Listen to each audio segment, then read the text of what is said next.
Hi, everyone. Mi mo bibia akwa sinkopa e deba platform so na me kai mo se aha ye TV Ghana na mediane oba pasewa na mesre mo se enene de di kan ya wo hwemi a mesre na subscribe ye channel yi se de be ya de bia the information ba abonten a wonsa ebitimi akabi I feel like video yi na fe share ma of sonsa intimi kabi na mo fa magin training na so my comment section honom na making kind so e de amamu many so say baby a mo gibre na mo tie me na mo hwe video yi mo share so ema afofon so kabi na mo de suggestions ahodo nyina so ema me wo comment section honom. Shout out to Obaya me who say baby I say obre e hwe me straight from New York na me de asida PSA palma me chaw ni ebusia wo honum nyina na mensan mre no ye bebo nsem no sitew na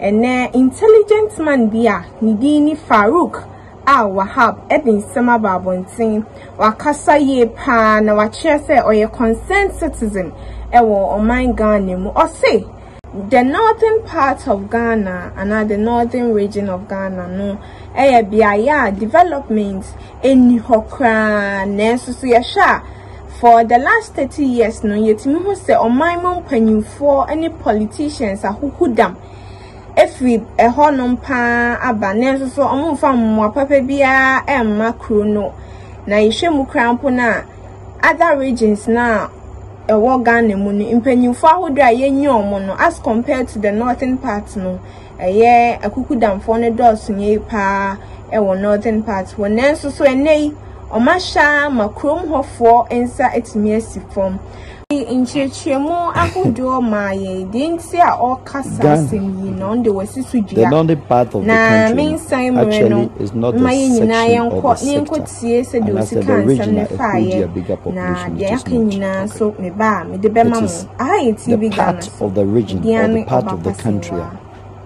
one would say development and man caught too much. Okay. But interestingly, in the last 30 years, the northern part of Ghana have enjoyed tremendously political appointment more than any other region. But you'll say? May say. The last 30 years? The last 30 years, the northern part of Ghana, politicians or academics, and I say call officials, our country we are producing from the north. Than any other region? Than any other region. Be under Liman, be under Jerry Rawlings part 1, part 2, and then Jerry Rawlings, how do we call it? The civilian rule. Be under President Kufuor, be under President late Prof. Mills, and then also John Mahama, the former president, and then currently His Excellency the President of the Republic. Collectively, if you put all these numbers together, the northern politicians, political appointees, they outweigh more than any other region collectively put together. So it is not true, but it's rather the people, and as a Nipana, Omanya chance abedi north for no, they rather have let the northern region down, but not the state. And yet the state? No. Now your politicians if northern sector no, women are let the region down. They should be blamed and be held accountable for whatever is happening in the north. One. Se ubeshese every yenya biano yenya a vice president from the north. Bam. Bacha meboa. Ampa. Yabenya a sitting president, a vice, and then a president at the same time in the name of His Excellency John Mahama. Yabenya president vice, Mamadou Baumia doctor. Meboa. Ampa. Okay. Next Prof. Mills, any Jerry combination, and I'm producing vice president.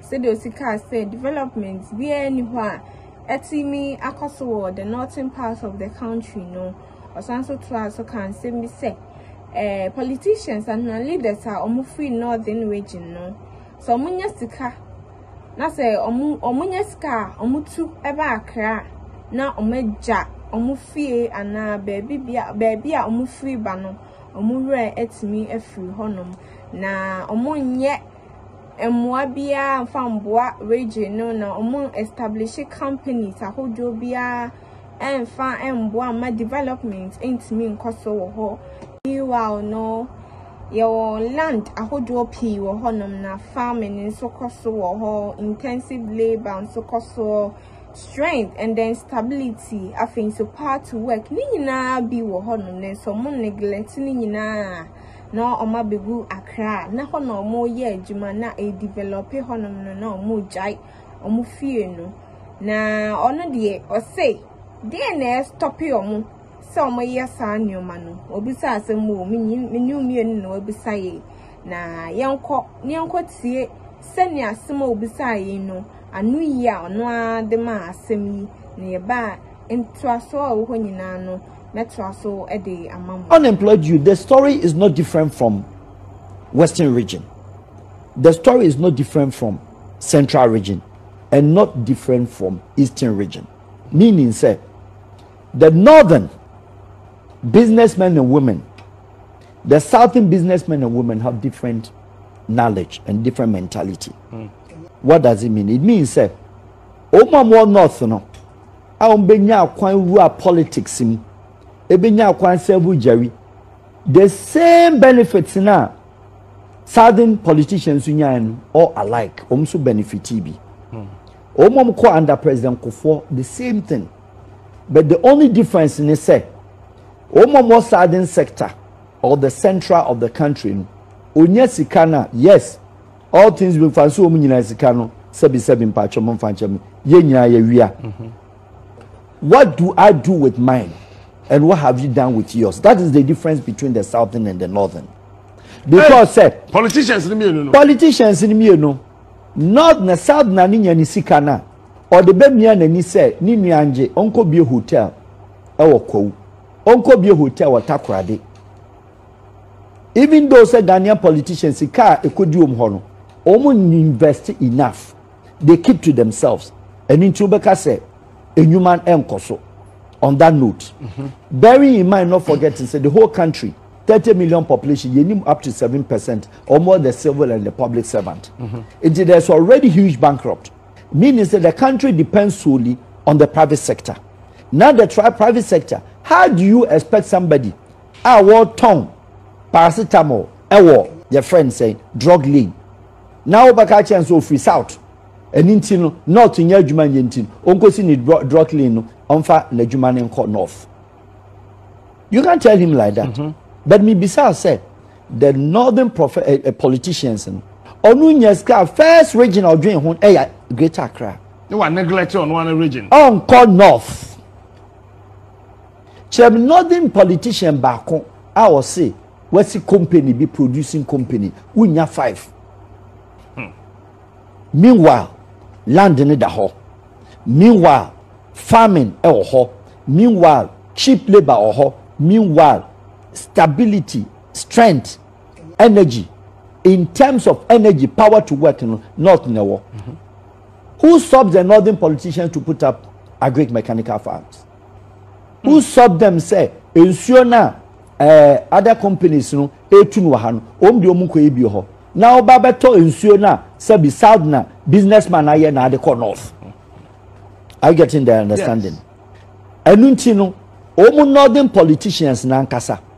Ebdodo na beba government no, in terms of even the social system, the social side of the story no. Na omo ware sabi omo krom pepe forma. Onya bedu Accra ye. Honorable ye. Na nitia ekoyi was starting yesika or per certain refined girl. Hey. Koko he omo Akushika. Yes, Ghana, religious tolerance, marriage, and everything, no, very good. But for northern politicians, for the last 30-something years, no, almost top-class politicians, Ubia Ware from South, and Irinyo Muslim. Abraham no Muslim. I'm a Muslim, very beautiful. I want my religion and I want say Islam so be kese. But ask yourself, say, omu man no worry dey no ye omu. What did they do to the woman? Or the ne backstage. No aba city, no aba south. A fine, nice, beautiful Votarian girl. On the northern so Votarian girls. And say Ashanti girls. And not yes. No I worry. Inti Ashanti girls so kan so be do echa koboliga. Onko. Accra girl onko tena boko. Onko tena tamale. Inti adwuma na o ya, o ye store mana. Ye store no mano e wo agbogbuloshi. Into your store man agbogbuloshi, you pick people from the south. Because person ni nuam wale for nko be fan be do person wale ni no enso aniama emfamra be so be fan na shotgun onye. Whose fault is that? How many at times all these vice presidents and presidents, all the politicians, you can name them. I don't want to be very selective, but you can name all of them. How many of them and na omun file a kaya ye in your politics, and what have they done? How do you expect a legislator our nonete kukuentumi now say Oma marriage of kaya ye issue abra war vice president on free north? Kaya ye politics every electioneering year kone kokosha kaya ye fo eda dakoman malata ha kosha emane nkra ye build wo life was street so ye degrading no odi nyini de ko. Where are the northern politicians? A state is a state. A state be our interest. A state be our industrial hub. Even United States of America, Montana, the local for blue. It does not mean that there's a poverty and now American government is against that state. But no, na juma bi ewo ho na ekuro ni ba ekuro ni di hye bi asusu was certain knowledge bi obehwe no na ofri ebi a Arizona anaso ofri New York enu anya sika enu opeso no di konukrum. That is how development on the private sector no spread. It is not a force to say Ghana government na mu no company na wo ka say south no kire Ghana government company be na wo south yenye battery wa ha Debbie yenye your friend is a gas cylinder wa ha yenye bibia wa south ha company bi a wa ha bia no a private sector driven. There were south offices, government offices, Metropolitan Assembly. Do you call it a production center? No. Yenye sugar wa ha, yenye rice wa ha. Well, yede inchichimu ahodo ne twaso no said odi kan na say yepe ahodenfo ne omo mutumi ye adwumaden ye pa na efa dodo na free northern part of the country na ye nyina ehwe independent day eya na kaya yofo pa na hode omo soa na omo de march no eya na eye president ne mpanyufo ahodo no eya na eye omo fe na so it's really shameful say ubehu Accra 16 years 12-year-old child na oso pana emunyo man fifretie no na utimi say omo breye pana so ne behwe a child of the same age no si classroom age suade nensi ya na mpanyufo ehu sa nyoma na eye omo homete omo Philippine bi ana eye omo niwo say eye omo krom for fire we mu ana otimi hu say ye enkra no omo breye pa na politicians ye omo free northern party ya no omo way obisaye o ya no omo way na afensu so de na stop omo say omo beboa na ehonom etimi atumpon na omo ankasa ekrom for no their own people ebetimi a benefit free development. There are a lot of opportunities honum ebini Savannah region. There were a lot of opportunities found honest, not a single politician na a person or university or farming na even cry united me who say your northern part of the country ubenya in kutopa ye in kuta say otsebona o this that one kasabon se bema o widie no any adahoye enso so omo nyina bu omo ne aguso e na omo boa ede ema other region no etumi tumpom no mo neglect o man kasa crew enso si ye hwan so a ehonom nyoma papa afiri ho ba ye pa wakasa wo na o de yenko nensi yenko tie se do si cheche nsemu faaye na meba nchemu aka nyina so no mesanso de atoaso amamo ya sama wo kan bi ye Ghana ha ye to aba rallies ahodo a me ya peka ye fo e de aye manifesto hwade we a wo he TV ne wo Facebook isi kai fo no ya twahia ye bon sama ma wo ye be sidan ya ma wo mo twepoli no matna mo na anti feel ho. To buttress the point, Independence Day for the last 20 years President Bia Gina days in the swa kai for so komachi bi shamefully shamefully. So what one and cry under age of 16, under age of 12, under age of 7. Now also pioneer match before you. Now we get how fans now born them. Now northern politicians, where are they? Share button a free north or politician ben na invest to share button. But yet ha na NGOs so called women empowerment. Omo kwacho chem one single northern politician. Our farms. Chem one single northern politician. Your farms are or your industrial farms, mechanical farms are we see accommodation and crown a few wale Gambaga, Bimbila, any other place aqua them. So yeah, Juma. What did they come to the south and do? Accra ni kilo, a year 25 kilos, 30 kilos, ni weight new 50 kilos, or Sanyama 75 kilos. Because ye peja dia swana a problem into Jinaho to say steel. Ya peja dia tino. Okowia nipa na wa yusu no sadna na wo kana sem no woso enkran bi kra no obo owie no waso anyama ba 50 kilos wi anu ama no 1 cedi. Where are the northern politicians? The state Ghana has not developed any part of the country to that extent post independence. They have not created that kind of the industrial hub that you and I feel say and no never properly agenda for about work and employment. Yeah. Our graduates are still being the same thing. A graduate, that is the source of income. Or south to her. It is obi no at enough and okoswefuna. Is it different? Debbie. Into what is that argument? Said northern no, a neglect. Na yanshe womu, na agitation. Of course, developmental agenda from generation post independence Ghana no. Estate. But there will be a concentration. No? Now the coastal belts, it is easier to sell, develop the coastal line, if not anything. Shipment near the Adeno. Across the West African region, Obia South is better than the North. Across the West African region, Nigeria and the South is better than the North.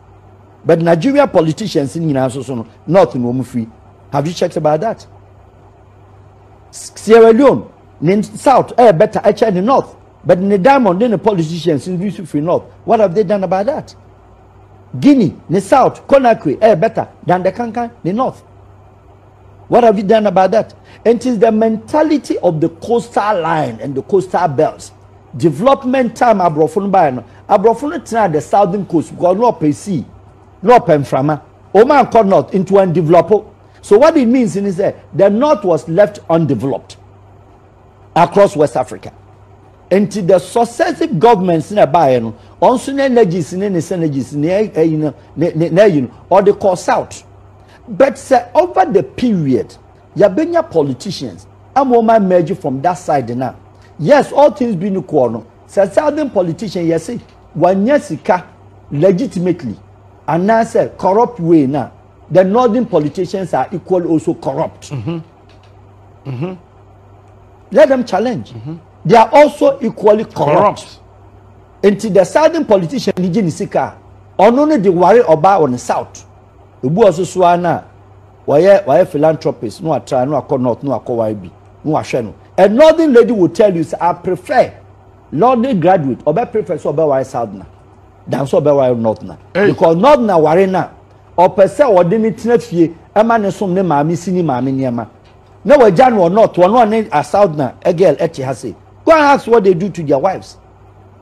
Charity begins at where? Home. And all things being equal, no? Statistically, one can cover the government role. Mama or journalists near that research. How many northerners served and Jejewi? How many Northerners served under Prof Mills? How many of them? Prof Mills introduced the youngest Northern politicians are very good posts. Yenya Northern minister no a trade. Yemenya Northern no communication. Yemenya Northern no several of them. And what did they do with their money that they didn't invest in the North? For the people also to benefit. What has stopped them coming together? Upper East, Upper West, Northern region. Omumi and saying and Savannah and Yamabake Council, North is still North. Omina Kumwabum said, Yan share your direction. Okay. Yan share babia, Yesika Yenyano. Young Cochrane Kobie share butter processing factory. Now they are Wakraha. What ha? Or this Ikaba corner of Akoya Juman, or the bay invest will be a manaton Yama Okumpi. Now we are Abacas and North and government and Franco. Government in the Jumasan or the Cape Coast. Government of Jumasan no Eastern region. 35 kilometers, 35 minutes away drive from Accra. Uko a year. Their friend is saying, Kofodia, and then so it is not true. Said the North has been left undeveloped. Yes, the whole country literally had not been developed properly. At the extent you do deliberately, your priorities. Priorities in alcohol, but not that withstanding the individual businessmen and women. Kotamale, it should be a very thriving city. I have found opportunities watch at the Savannah lands. I hear opportunities walk. Who buy any tomato, your friend is saying, onions. Not one, it grow better than in the south because of the Savannah nature of the land. Why now your politician will have what you bigger farming? Ya share even crown and then China. A free north to banner, we know him say northern part Niger and northern part Sierra Leone and northern part of Chad, Babian, a Hona and because of the nature grasses nearby a morning. Ghana not today, Oman and Chin, Oma Fonche Kuraba. Rats. Ghana and Chin. A free north to ban. Ya show me Oma say. Bones. Oba and Chua can say no free Burkina. How is it possible say Burkina near drier than Ghana in terms of the savannah? And so your name Fonche Omudiano. Seven northern politicians or crowd, our turn in Chugum or North. Or Baba tall rather no, ne crown, or Baba Bayana Kusumbu, Bushwo, Omu Bibi Ho. And so be class on the profession is on the Oyan and Chia. Who do not go south? And also to slim. Also to slim. And Timonum Yuom said, they don't want deliberately, let me say this, deliberately, the northern politicians, now you imagine say, they themselves do not want to enlighten their people. Of course. Yes. A strong statement. A strong statement. I'm underlining it and highlighting it yellow, blue, color, BRPBR. They have decided, say, Omunkofon should not know. The northern politician. They don't want their people because not her. No challenge. You didn't cheat.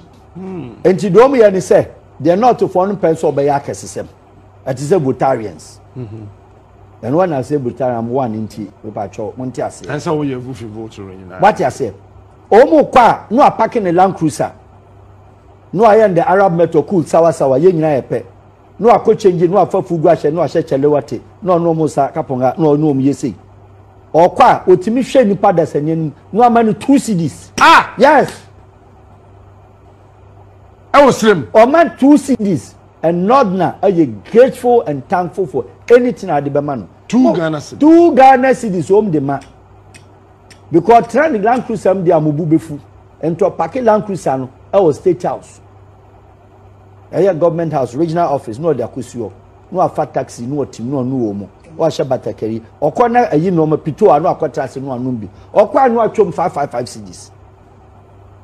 Udu Accra, Ubiem. Or my girls cash envelope from dollar or timid ma. Common northern girl dollar non some family in the Juma. Kotia Juma Nakaye phone stop.